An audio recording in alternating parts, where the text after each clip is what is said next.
Students, आज जो हम टॉपिक डिस्कस करने वाले हैं that is how did Newton guess the inverse square law. Actually में आज का जो हमारा जो टॉपिक है वो ग्रेविटेशन से ही कनेक्टेड टॉपिक है और ये क्या है, क्वेश्चन है। जैसे क्वेश्चन कई बार दिमाग में आता है ना कि यार न्यूटन ने किस तरीके से इनवर्स स्क्वायर लॉ के बारे में बताया था और एक्चुअली में इनवर्स स्क्वायर लॉ होता क्या है। तो देखिए आज हम बताने वाले हैं what is the meaning of inverse square law. तो बेसिकली देखिए स्टूडेंट, इनवर्स स्क्वायर लॉ क्या होता है, F is inversely proportional to 1 upon are square. देखिए F is inversely proportional to 1 upon are square and that relation is called inverse square law. ठीक है student, इसी को हम क्या बोलते हैं, इनवर्स स्क्वायर लॉ भी कहते हैं। अब देखिए इनवर्स स्क्वायर लॉ का मतलब क्या होता है, क्या मीनिंग हुआ इनवर्स स्क्वायर लॉ का। देखिए एक्चुअली में क्या होता है कि F is inversely proportional to 1 upon are square. देखिए ग्रेविटेशनल फोर्स में हमने आपको बताया था कि दो ऑब्जेक्ट है हमारे पास, ठीक है ना, ये ऑब्जेक्ट A है और ये ऑब्जेक्ट क्या है, B है। इसका मास क्या है m1, इसका मास क्या है m2 और इन दोनों ऑब्जेक्ट के बीच का जो डिस्टेंस है दैट इज r। यही बताया था हमने, ग्रेविटेशनल फोर्स जो हमने पढ़ा था तो यही बताया था कि हमारे पास क्या है, दो ऑब्जेक्ट है A और B। A ऑब्जेक्ट का जो मास है that is m1, B object का मास है that is m2 and the distance between A and B that is r। यही बताया था हमने। और देखिए ग्रेविटेशनल फोर्स हमने क्या बताया था, gravitational force is directly proportional to product of their masses, that is the equation number 1, and inversely proportional to the square of distance between them. ये हमने ग्रेविटेशनल में बताया था ना, और दोनों को हमने कंबाइन किया था that is m1 m2 upon r square. Result हमारा निकले था F equal to G m1 m2 upon r square. ये हमने क्या किया है, प्रूफ किया हुआ है, ठीक है ना। तो इसमें इनवर्स स्क्वायर लॉ एक्चुअली में क्या मीनिंग हुआ इसमें, देखिए यहाँ पे जो ये सेकंड इक्वेशन आया है इसी को हम क्या बोलते हैं, इनवर्स स्क्वायर लॉ भी कहते हैं। और ये जो इनवर्स स्क्वायर लॉ होता है स्टूडेंट, ये क्या है, ग्रेविटेशनल का ही क्या है, पार्ट है, ठीक है ना। इसमें क्या बताया है कि अगर डिस्टेंस को हम इंक्रीज कर देंगे, दूरियों को बढ़ा देंगे तो फोर्स क्या हो जाएगा, कम हो जाएगा ना। बहुत सिंपल सा लॉजिक है कि अगर आपने दो ऑब्जेक्ट के बीच का डिस्टेंस इंक्रीज कर दिया तो फोर्स क्या हो जाएगा, कम हो जाएगा। That is called inverse square law. यही हमें क्या बताता है, इनवर्स स्क्वायर लॉ बताता है कि आता है कि दो ऑब्जेक्ट के बीच में फोर्स ऑफ अट्रैक्शन कम कब होगा, जब उन दोनों के बीच में डिस्टेंस क्या हो जाएगा, इंक्रीज हो जाएगा। That is called inverse square law. ठीक है स्टूडेंट, समझ में आया ना आपको सभी को, आपको ये समझ में आया ना कि इनवर्स स्क्वायर लॉ का मतलब क्या होता है और किस तरीके से इनवर्स स्क्वायर लॉ काम कर रहा है। अब हम आपको बताने वाले हैं कि ये जो हमारा फॉर्मूला है that is F is inversely proportional to 1 upon r square, ये किस तरीके से आया, इसका डेरिवेटिव पॉइंट क्या है और किस तरीके से न्यूटन ने इसको गैस किया और इसको कैलकुलेट किया, ठीक है ना। अब देखिए न्यूटन ने इसको कैलकुलेट किस बिहाफ पे किया था, जो केपलर के उन्होंने प्लैनेटरी मोशन के लॉ पढ़े थे उसी बेसिस पे उन्होंने क्या दिया था, इनवर्स स्क्वायर लॉ भी दिया था। तो चलिए हम डिस्कस करने वाले हैं इनवर्स स्क्वायर लॉ का मैथमेटिकल एनालिसिस। ध्यान से देखिए, इंपॉर्टेंट टॉपिक है और आपको बहुत अच्छी तरीके से समझ में आने वाला है। तो चलिए देखते हैं हम इनवर्स स्क्वायर लॉ का डेरिवेटिव पार्ट। ठीक है स्टूडेंट, सबसे पहले हम बताने वाले हैं कि न्यूटन ने किस तरीके से इनवर्स स्क्वायर लॉ को क्या किया था, एक तरह से गैस किया था, उन्होंने उसके ऊपर काम किया था। लेकिन उससे पहले हम आपको एक इंपॉर्टेंट चीज बताने वाले हैं कि एक्चुअली में जब कोई प्लैनेट किसी दूसरे प्लैनेट के चारों तरफ रिवॉल्व करता है तो आपको हमने एक बात बताया था कि सेंट्रीपिटल फोर्स होता है जो उस प्लैनेट को क्या करता है, हेल्प करता है सर्कुलरली मूव करने के लिए। तो वही हम बताने वाले हैं, the force required to maintain the planet in a circular orbit is the centripetal force. देखिए इसका मतलब क्या है कि जैसे इधर मैं बता रहा हूं आपको, जैसे मान लीजिए ये आपका क्या है, सन है, ये सन प्लैनेट है और ये हमारे पास क्या है, दूसरा प्लैनेट है और ये इस तरीके से क्या कर रहा है, रिवॉल्व कर रहा है सन के चारों तरफ, ठीक है ना। इस तरीके से क्या कर रहा है, प्लैनेट आपका रिवॉल्व कर रहा है। अब मुझे एक बात बताइए, ये जो प्लेनेट है ये इनविजिबल फोर्स से क्या है, जुड़ा हुआ है। क्या ये फोर्स आपको दिखाई देता है? क्या नहीं दिखाई देता ना, that is called invisible force, invisible force of attraction. और ये फोर्स ऑफ अट्रैक्शन क्या है, जिसकी वजह से ये प्लेनेट सन से जुड़ा हुआ है, इस फोर्स को हम क्या बोलते हैं? देखिए बाइंड अप फोर्स क्या कहलाता है, जिसमें ऑर्बिट जो आपका जो प्लेनेट है वो क्या कर रहा है, देखिए the force required to maintain the planet in a circular orbit, ऐसा फोर्स जो कि प्लेनेट को सर्कुलर ऑर्बिट में रिवॉल्व करने के लिए हेल्प करता है, दैट फोर्स इज कॉल्ड, क्या कहेंगे इसको, सेंट्रीपिटल फोर्स कहेंगे। ठीक है स्टूडेंट, क्या कहेंगे, सेंट्रीपिटल फोर्स कहेंगे। Newton postulated that this force is provided by the gravitational pull of sun on the planet. अब ये जो फोर्स है ये किस तरीके से लगता है, तो न्यूटन ने क्या बताया कि this force is provided by the gravitational पुल।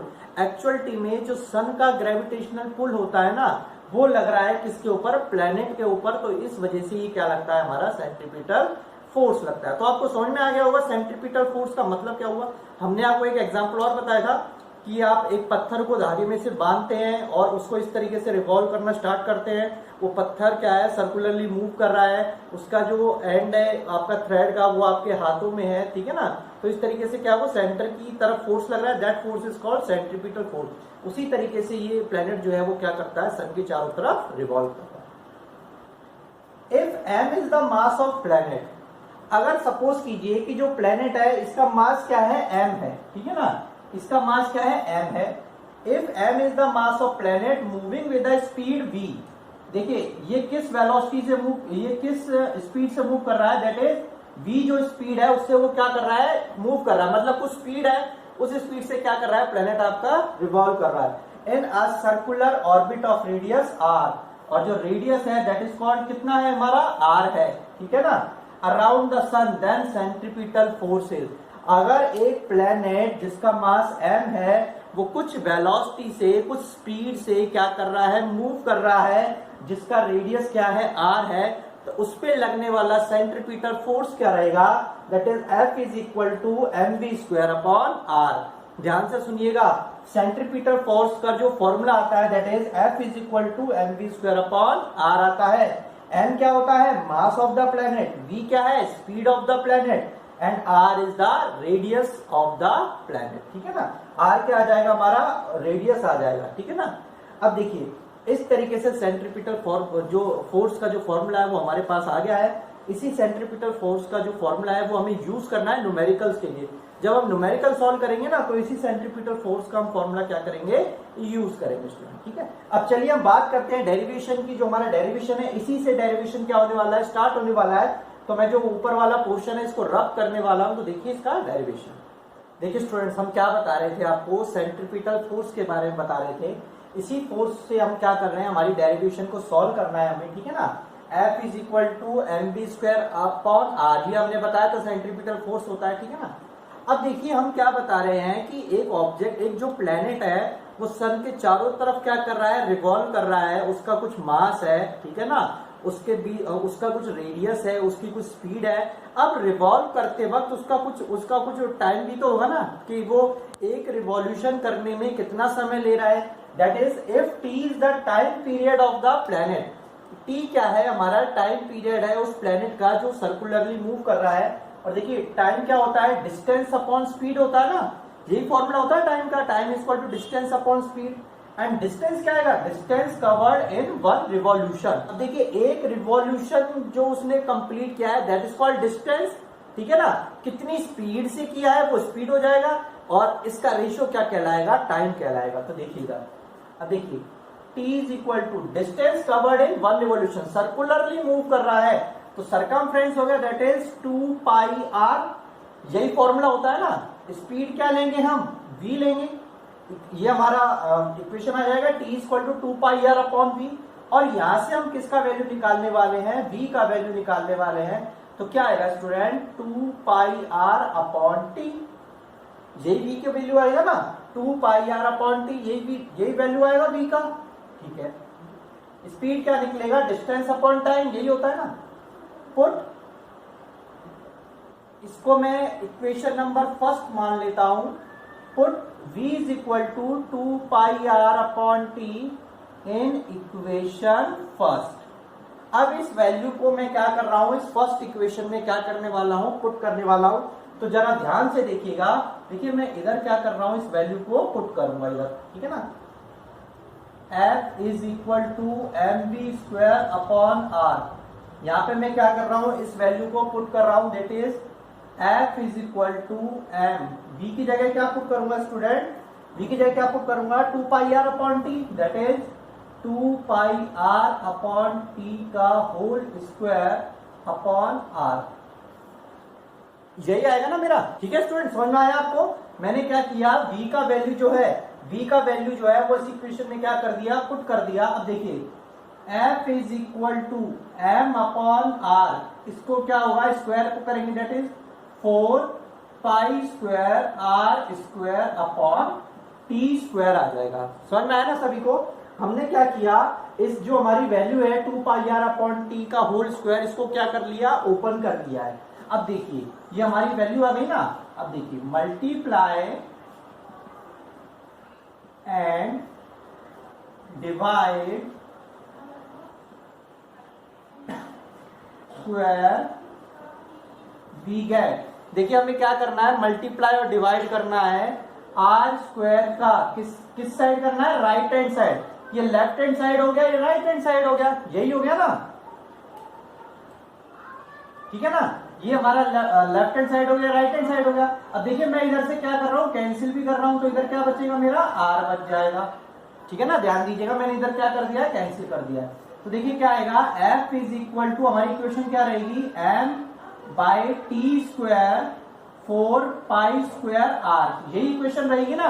और हम क्या कर रहे हैं, मल्टीप्लाई कर रहे हैं आर स्क्वायर का, ठीक है ना, यही काम कर रहे हैं, multiply and divide right hand side by r square. हमने जो इक्वेशन है उसको क्या कर दिया, मल्टीप्लाई डिवाइड कर दिया आर स्क्वायर से।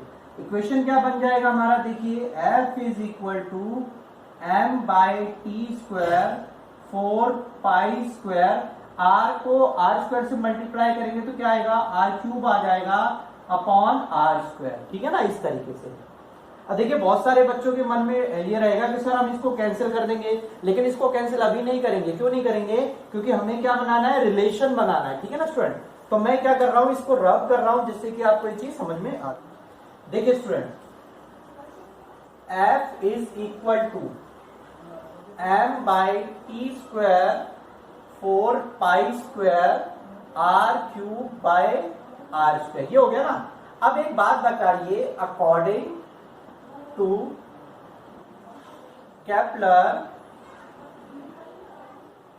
Third law, Kepler third law क्या होता है, r cube by t square किसके बराबर होता है, कांस्टेंट के बराबर होता है ना। या आर क्यूब है, ये टी स्क्वायर है, तो इसको मैं कैसे लिख सकता हूं, m by r square 4 pi square r cube upon T square, इस तरीके से लिख सकता हूं ना मैं। देखो मैंने क्या कर रहा हूं, f इक्वल टू, ये इक्वेशन तो मैंने वही ले ली है, ठीक है ना। f equal to m upon T square 4 pi square r cube upon are square हो गया।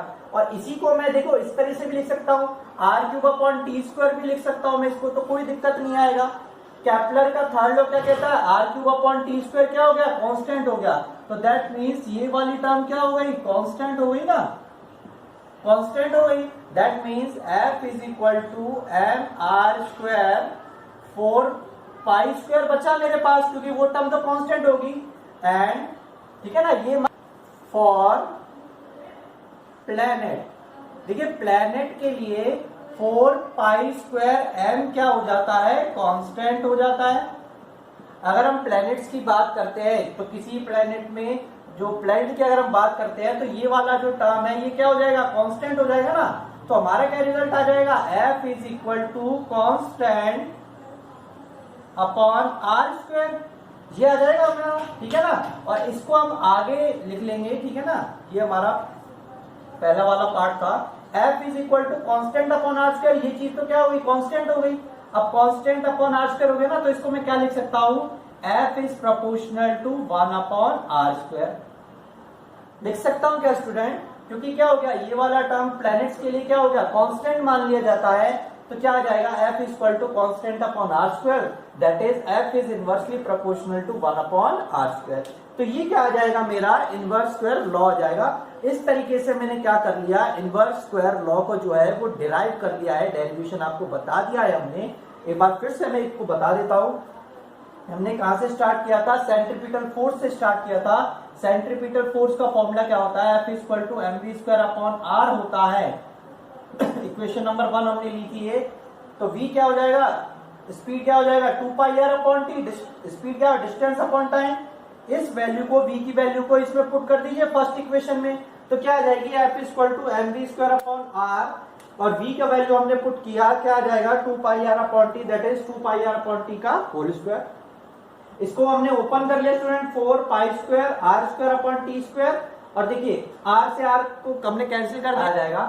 अब हम क्या करें, देखिए स्टूडेंट, मल्टीप्लाई एंड डिवाइड। देखिए मल्टीप्लाई और डिवाइड करना है हमें right hand side by r square, मतलब जो आर स्क्वायर है उसका हमें क्या करना है, मल्टीप्लाई और डिवाइड करना है राइट हैंड साइड। भाई देखो ये वाला पोर्शन जो है ये क्या हो जाएगा, लेफ्ट हैंड साइड हो जाएगा, ठीक है ना, और ये वाला जो पोर्शन है ये पूरा पोर्शन क्या हो जाएगा, राइट हैंड साइड हो जाएगा, ठीक है ना, राइट हैंड। तो इसी राइट हैंड में हमें क्या करना है, मल्टीप्लाई डिवाइड करना है किसका, आर स्क्वायर का।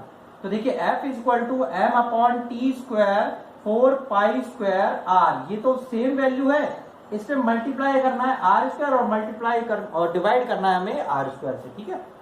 अब देखिए क्या हो जाएगा, आर को जब आर स्क्वायर से मल्टीप्लाई करेंगे तो आर क्यूब आ जाएगा ना, और इधर क्या आ जाएगा, आर स्क्वायर आ जाएगा, आर स्क्वायर बचेगा, ठीक है। इसको हमने ऊपर नोट कर लिया है। आगे देखिए F is equal to m, इसको मैं ऐसे भी लिख सकता हूं, देखिए r cube upon T square की फॉर्म में मैं इसको लिख सकता हूं ना, कोई दिक्कत नहीं आएगी। M upon T square 4 pi square r cube upon are square, इसको मैं m upon are square 4 pi square r cube upon T square की फॉर्म में लिख सकता हूं। और r cube upon T square क्या होता है स्टूडेंट, कांस्टेंट होता है।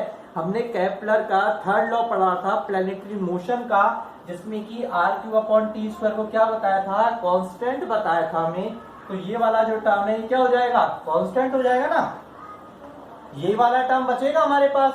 अब देखिए फॉर प्लैनेट्स के लिए जब हम प्लैनेट्स की कैलकुलेशन करते हैं तो मास हो गया, ठीक है ना, देखिए मास हो गया, पाई हो गया, 4 हो गया, ये वैल्यूज क्या है, कांस्टेंट है ना। अगर हम किसी भी प्लेनेट की बात करेंगे, उस प्लेनेट का जो मास है वो फिक्स ही तो रहेगा, वो चेंज तो नहीं होगा, तो वो भी क्या रहेगा, कांस्टेंट रहेगा। तो दैट मीन्स ये वाला जो पोर्शन है ये क्या हो जाएगा, कांस्टेंट हो जाएगा।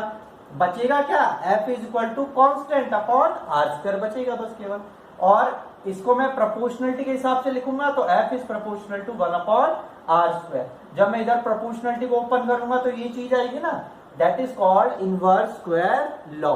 तो ये क्या हो गया, हमारा न्यूटन का इनवर्स स्क्वायर लॉ हो गया। एक्चुअलिटी में जो ये इनवर्स स्क्वायर लॉ है ना, ये ग्रेविटेशनल का क्या है, पार्ट है स्टूडेंट, कोई अलग नहीं है उससे, ग्रेविटेशनल का ही पार्ट है। तो इस तरीके से हमने क्या किया, मैथमेटिकल एनालाइज किया किसका, इनवर्स स्क्वायर लॉ का। तो होपफुली आपको ये जो डेरिवेशन है, ये इंपॉर्टेंट डेरिवेशन है, ये आपको समझ में आया होगा। और अगर अच्छा लगा है तो वीडियो को लाइक कीजिए, चैनल को सब्सक्राइब जरूर कीजिएगा जो भी नए स्टूडेंट आए हैं, और ज्यादा से ज्यादा शेयर करने की भी कोशिश कीजिएगा, जिससे कि और भी स्टूडेंट इसका बेनिफिट उठा सके। आज के लिए इतना ही स्टूडेंट, थैंक यू।